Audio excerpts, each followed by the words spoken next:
मैं गुरुकुल कांगड़ी विश्वविद्यालय वेद विभाग वेदालंकार फाइनल ईयर का छात्र हूँ। मेरा नाम रविंद्र शुक्ला। मैं अपने गुरुजी से एक क्वेश्चन जानने की इच्छा चाहता हूँ कि आज के संसार में दो विचारधारा के लोग मिलते हैं, एक भाग्यवादी और दूसरे पुरुषार्थवादी। महाभारत में भी ये प्रश्न आया हुआ कि भाग्य बड़ा है या पुरुषार्थ।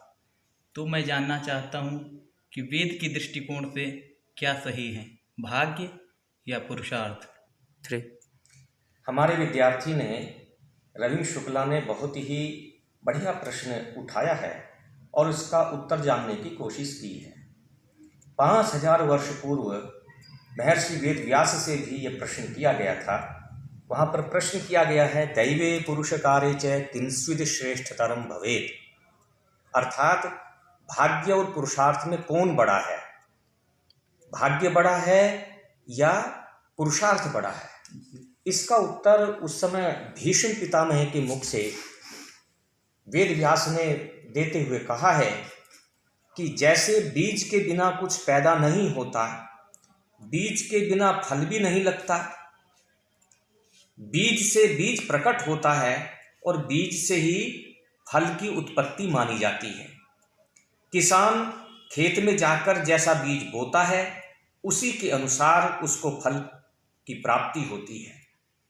उसी प्रकार पुण्य या पाप जैसा कर्म किया जाता है वैसा फल भोक्ता को मिलता है। जैसे बीज खेत में बोए बिना फल नहीं दे सकता, उसी प्रकार दैव प्रारब्ध अर्थात भाग्य भी पुरुषार्थ के बिना सिद्ध नहीं होता। पुरुषार्थ खेत है और दैव को बीज बताया गया है। खेत और बीज में संयोग से ही अनाज पैदा होता है। शुभ कर्म करने से सुख और पाप कर्म करने से दुख की उपलब्धि होती है। अपना किया हुआ कर्म सर्वत्र ही फल देता है, बिना किए हुए कर्म का फल कहीं नहीं भोगा जाता। पुरुषार्थी मनुष्य सर्वत्र भाग्य के अनुसार प्रतिष्ठा पाता है, परंतु जो अकर्मण्य है वह सम्मान से भ्रष्ट होकर घाव पर नमक छिड़कने के समान असह्य दुख को भोगता है। मनुष्य को तपस्या से रूप, सौभाग्य और नाना प्रकार के रत्न प्राप्त होते हैं। इसी प्रकार कर्म से, पुरुषार्थ से सब कुछ प्राप्त होता है, परंतु भाग्य के भरोसे बैठे रहने वाले को कुछ भी नहीं मिलता। इस जगत में पुरुषार्थ करने से स्वर्ग, भोग, धर्म में निष्ठा और बुद्धिमत्ता इन सब की उपलब्धि होती है। जो पुरुषार्थ नहीं करते वे धन, मित्र वर्ग, ऐश्वर्य, उत्तम कुल तथा दुर्लभ लक्ष्मी का भी उपभोग कभी नहीं कर सकते। इस तरह का वर्णन भीष्म पितामह के मुख से वेद व्यास ने इस संसार के सामने रखा है। मध्यकाल के अंदर जब हमारा देश पराधीन था, उस समय एक नई विचारधारा पनपी जिसको भाग्यवादी है ना, दैव पर भरोसा करके जीने वाले लोग, अजगर करे न चाकरी, पंछी करे न काज, दास मल्लूका कह गए सबके दाता राम। इस तरह की विचारधारा पनप गई कि हमें कुछ नहीं करना, सब कुछ परमात्मा की कृपा से होगा। हमें खाने को मिलेगा तो हम खाएंगे, नहीं मिलेगा तो हम नहीं खाएंगे। ये तो सब दैव की कृपा से है। हम पराधीन हैं तो ईश्वर चाहेगा तो हम आजाद होंगे, नहीं चाहेगा तो हम ऐसे ही रहेंगे। हमारे तो भाग्य में ही ऐसा लिखा हुआ है। यत पूर्वम विधिना ललाट लिखितम प्रोज्झितुम कै समर्थः। जब विधि ने हमारे माथे पर जो लिख दिया है उसे कौन मिटा सकता है। इस तरह की विचारधारा ने भारतीयों को अकर्मण्य बना दिया। लिखना लिखी ललाट में छठी रात के अंक, राई घटे न तिल बड़े रहरे जीव निशंक। दादू दुनिया बावरी फिरी फिरी मंगत सोन, लिखने वाला लिख गया मटे न वाला कौन। तुलसी जस भवितव्यता तैसी मिले सुहाय, आपने आवे ताही पे नाही तहां ले जाए। ये इस तरह की विचारधारा ने इन भारतीयों को खोखला कर दिया, कमजोर बना दिया। और इसका परिणाम क्या हुआ कि हम हजारों साल की पराधीनता को भोगते रहे। आपका ये प्रश्न था कि इस भाग्य और पुरुषार्थ को आधार बना करके वैदिक दृष्टिकोण क्या है, इसमें श्रुति क्या कहती है, वेद क्या कहता है। आइए इस पर विचार करते हैं। सबसे पहले जब हम इस पर विचार करते हैं तो हमको ये जानना जरूरी हो जाता है कि जो भाग्य है वो क्या है, जो पुरुषार्थ है वो क्या है। इसको कैसे आप डिफाइन करोगे कि what is the fatalism, fate, भाग्य वो क्या है। दार्शनिक दृष्टि से यदि हम विचार करते हैं तो हमको ये ज्ञात होता है कि भूतकाल में किए गए कर्मों का फल जाति, आयु और भोग के रूप में जो प्राप्त होता है उसे हम भाग्य कहते हैं, और जो वर्तमान में कर्म किए जा रहे हैं उसको हम पुरुषार्थ कहते हैं। उस पूर्व जन्म में किए कर्मों के आधार पर ईश्वर ने हमें किसी देश विशेष में जन्म दिया, स्थान विशेष में जन्म दिया, जिला विशेष में जन्म दिया, और फिर किसी परिवार विशेष में जन्म दिया। वह परिवार धनाढ्य हो सकता है, वह परिवार विद्वानों का हो सकता है, वह परिवार निर्धन हो सकता है, वह परिवार मूर्खों का हो सकता है, वह परिवार अनाड़ियों का हो सकता है, वह परिवार राक्षसों का हो सकता है। यह हमको जन्म दिया, यह भाग्य है।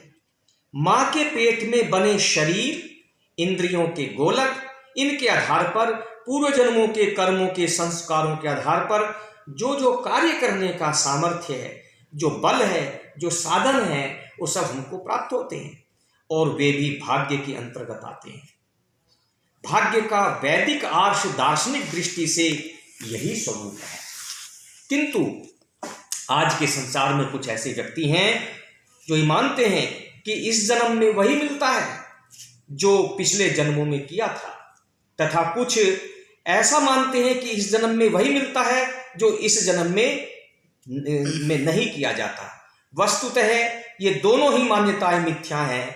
सत्य वैदिक सिद्धांत यह है कि पिछले जन्म के कर्म, इट मीन्स प्रारब्ध कहो उसको, चाहे भाग्य कहो, और वर्तमान जन्म के कर्म, ये दोनों ही जीवन में परिणाम, प्रभाव और फल प्रदान करते हैं।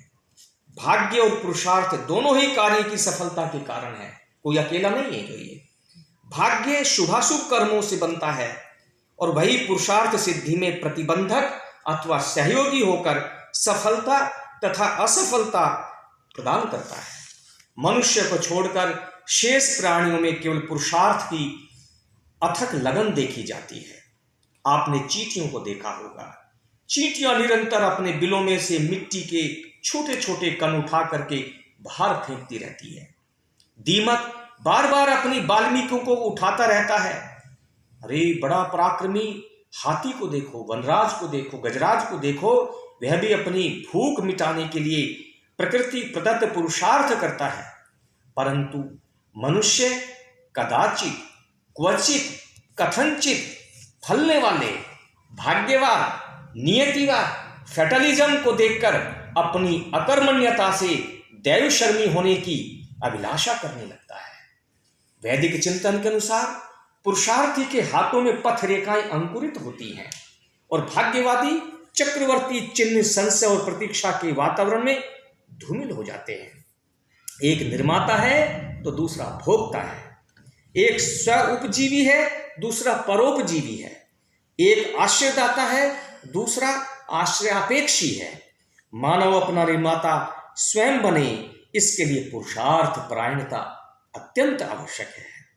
ये पहली प्रतिज्ञा है। भाग्य के दुर्ग का ध्वंस करके पुरुषार्थ के प्रसाद का निर्माण किया जाता है। उल्लू के भाग्य में भी अंधकार है और जुगनू अंधेरी रातों में भी अपना तन जला करके प्रकाश को उत्पन्न करता है। उद्यम की राह में देवता जागते हैं और भाग्य के दिन में अकर्मण्य दिवा स्वप्न देखते हैं।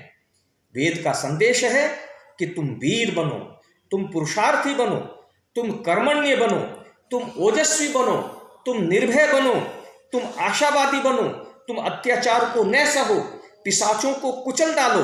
वेद की यह शिक्षा नहीं है कि तुम संसार में अकर्मण्य होकर के निष्क्रिय बैठे रहो। पुरुषार्थहीन भक्तिवाद और भाग्यवाद के प्रचार से मानव जाति को बहुत हानि उठानी पड़ी है।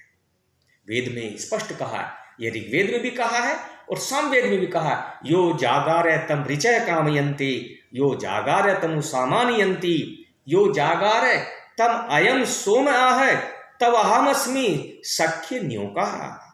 स्पष्ट कहा वेद ने। जो व्यक्ति जागता रहता है, जो पुरुषार्थी है, जो कर्मण्य है, उसे सिद्धियां प्राप्त होती हैं। और आगे कहा कि वेद में जो पुरुषार्थहीन व्यक्ति है, जो कर्मण्य नहीं है, उसको कहा अकर्मा, दस्यु, उसको दस्यु कहा है। आप समझते हो दस्यु किसको बोलते हैं? जो है दस्यु राक्षस को बोलते हैं, दस्यु डाकू को बोलते हैं, दस्यु चोर को बोलते हैं। व्यक्ति जो कर्महीन है वो दस्यु है। बाहु में बलम इंद्रियम, हस्तों में कर्मवीर्यम, आत्मा छत्रम उरोम में, ये वेद ने कहा है। वेद में तो जीवात्मा को संबोधित करते हुए कहा है। आत्मा जो जीवात्मा का अपना स्वरूप है उसको बताया गया है कि शुक्रोसी, भ्राजोसी, स्वरसी, ज्योतिरसी, आपनो ही श्रेयांसम अति समम क्रामे। हे जीवात्मा, तेरा असली स्वरूप यह है। क्या स्वरूप है? कि तू क्या कर, कि तू बलशाली बन, तू ओजस्वी बन, तू स्वर्ग को प्राप्त करने वाला हो, और तू इन कमजोर बातों को मत कर, निरंतर उन्नति को प्राप्त कर, आपनो ही श्रेयांसम, श्रेय को प्राप्त कर। और दूसरी बात क्या?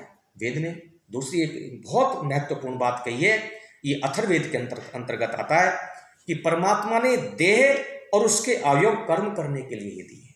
हमको ये शरीर दिया है, इसमें ज्ञानेंद्रियां भी हैं, कर्मेंद्रियां हैं। जो कर्मेंद्रियां हैं, हाथ है, नाक है, और जो बाकी चीजें हैं, ये सब कर्म करने के लिए हैं। पैर है, पैर भी कर्म करता है, हाथ भी कर्म करता है। यदि ये कर्म ना करें तो परमात्मा ने दिए। आपने देखा होगा, वर्षों तक तपस्या करने वाले व्यक्ति हाथ को सीधा खड़ा करके रखते हैं, इसे हिलने नहीं देते, तो उसका दुष्परिणाम क्या होता है? क्योंकि हाथ ने अपना कर्म नहीं किया, नहीं करने दिया गया, तो वह वहीं सूख जाता है।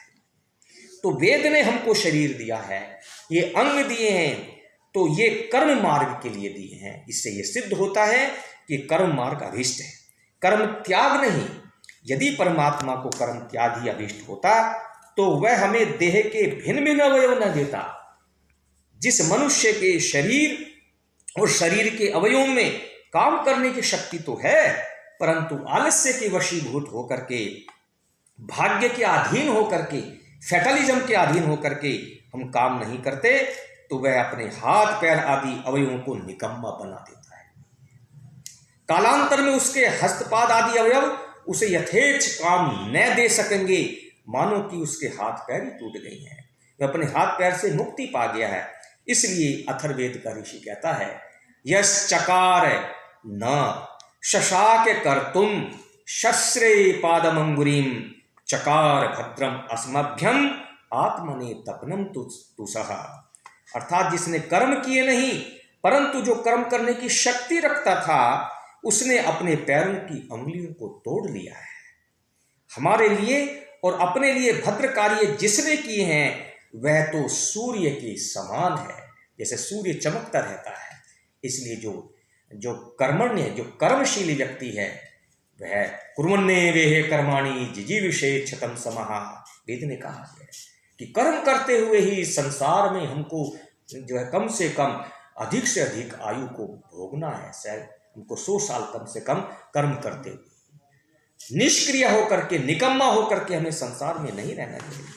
और वेद ने यह भी कहा, शत हस्त समाहार सहस्र हस्त संति रहे, कि 100 हाथों से कमाओ, हजारों से उसको बांटो। तो ये बिना कर्म के क्या संभव है? ये बिल्कुल नहीं है। जो वेद मनुष्य को कर्मशील होने की शिक्षा देता है। और फिर आगे कहा, वेद ने बहुत सुंदर कहा कि पुरुषार्थ के प्रकरण में वेद कहता है कि उद्यम और सावधानता 2 प्रकार के ऋषि हैं। वेद बताता है कि पुरुषार्थ का जो रेफरेंस आया है उसमें कि 2 प्रकार के ऋषि हैं, एक है उद्यम और दूसरा है सावधानता। कहते हैं कि दोनों मनुष्य जीवन के रक्षक हैं।